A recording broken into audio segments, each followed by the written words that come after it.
হরে কৃষ্ণ। আপনারা দর্শন করছেন গঙ্গার অভিন্ন প্রকাশ পদ্মা দেবী। আপনারা জানেন এই পদ্মা নদী অনেক অনেক মাহাত্ম্যপূর্ণ, কারণ এই পদ্মা হচ্ছে অভিন্ন গঙ্গা। আপনারা জানেন ভগবান কৃষ্ণ যখন তিনি বৃন্দাবনে লীলাবিলাস করেছিলেন তখন যমুনাতে স্নান করে যমুনাকে ধন্য করেছিলেন, এবং শ্রীমন মহাপ্রভু তিনি নবদ্বীপ অবস্থান করে গঙ্গায় স্নান করে এই গঙ্গাকে মহিমান্বিত করেছিলেন। তদ্রূপ মহাপ্রভু যখন এই বাংলাদেশে আসেন তখন এই পদ্মার মাঝে তিনি অবগাহন করেছিলেন, এই পদ্মায় স্নান করেছিলেন। আর মহাপ্রভু কে? মহাপ্রভুই হচ্ছেন রাধা কৃষ্ণ মিলিত তনু, এবং তার সাথে পার্শ্বদ পরিকর তারা ছিল মধুময় বৃন্দাবনের গোপীগণ।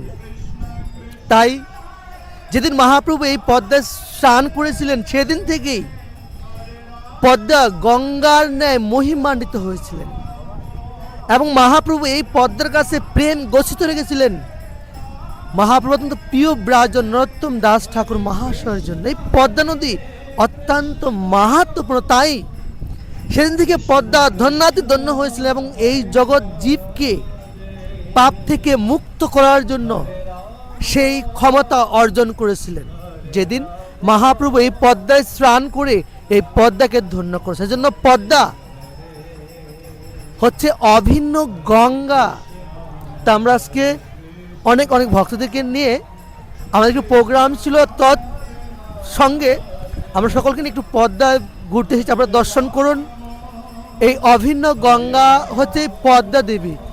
অনেক অনেক অনেক মাহাত্ম্যপূর্ণ এই পদ্মা নদী। আপনারা সকলে ভালো থাকুন, আর যদি সুযোগ হয় আপনারা পদ্মায় স্নান করুন, পদ্মা অবগাহন করুন, এই মানব জন্মকে সার্থক করুন। আপনাদের সকলকেই সঙ্গে থাকার জন্য অসংখ্য ধন্যবাদ। সকলে ভালো থাকুন, সুস্থ থাকুন। হরে কৃষ্ণ।